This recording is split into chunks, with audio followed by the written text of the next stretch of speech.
A very warm welcome back to the channel. Today there is an order confirmation to go over, some fresh developments surrounding Rex, an Australian carrier very close to home for me, and an airline collapse. Let's begin with Rex. At the end of July, you may recall, this Australian carrier entered voluntary administration after debts spiraled out of control that we now know amount to some 500 million. One of the biggest changes that resulted from this was the ceasing of flights using jet-powered aircraft, most notably between capital cities. The airline entered the jet-powered scene at the beginning of the 2030s by taking on Boeing 737s to fly between markets such as Melbourne and Sydney. Through these noteworthy operations across major routes, the regional company very quickly saw itself in a position where it was competing with several other high-profile airlines, including the flag carrier of Qantas. While the airline had progressively launched new services and reported steady load factors, tensions rose at an executive level in recent months, it has to be said, with the ball finally dropping when administrators were called in. Most airlines that enter administration will typically see their business either collapse or maybe recover in some form, and potentially see them emerge in a different light than what they were seen just months prior. For Rex, one key element of the business that has not been affected as of yet is its regional flying. Regional flying with the Saab 340 aircraft has been a pillar of Rex's strategy long before it looked to improve its performance further with the 737s. When Rex's capital city flying collapsed, there were calls for the government to step in and aid them. Why? Well, because this is now the second in as many months airline operating the 737 to cease flying with them, and that follows Bonza. Furthermore, there were also calls for Rex's regional operations to be protected. That assurance has now been given, with the Australian government confirming that regional flights with Rex will continue, or people will get their money back if they are affected.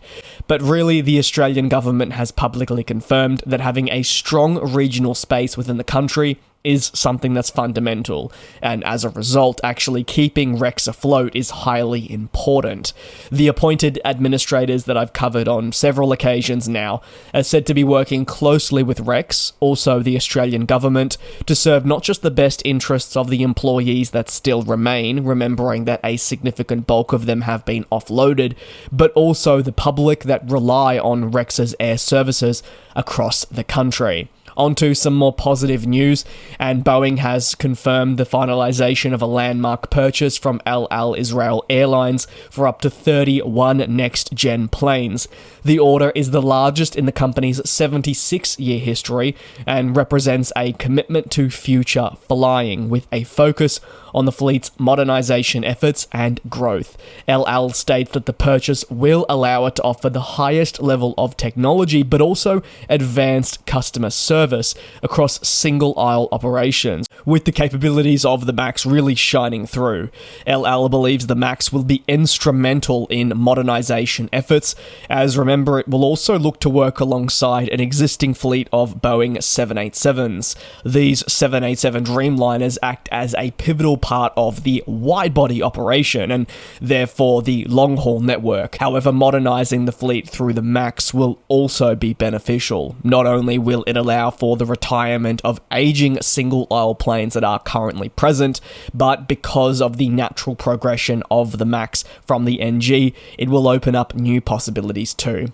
The MAX will enable El Al to achieve the best per-seat economics in class, per Boeing that is. Beyond that, the aircraft will allow for greater performance in an environmental way, which is a huge focus for many airlines right around the world.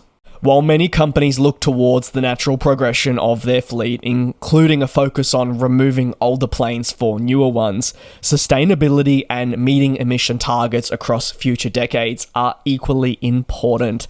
The MAX will have a 20% reduction in fuel use and emissions compared to the aircraft it is replacing, and probably more notably comes in the quite considerably lower noise footprint, equating to a drop of 50%.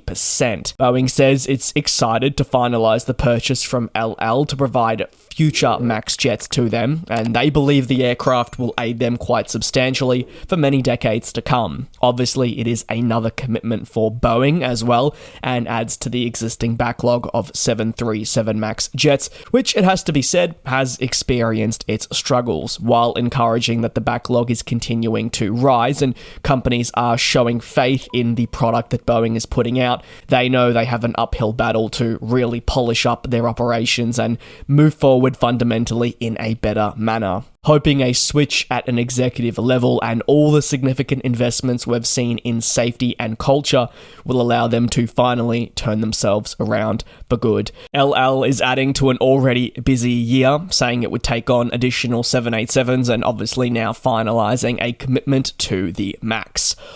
Over to some pretty unfortunate news. Canada is seeing another aviation company struggle, with Canada Jetlines announcing it'll cease operations immediately. However, this company's one catch, as many would probably say in a similar situation, is it hopes the suspension will be a temporary solution to what is ultimately long-standing problems. Canada Jetlines burst onto the scene actually only a handful of years ago.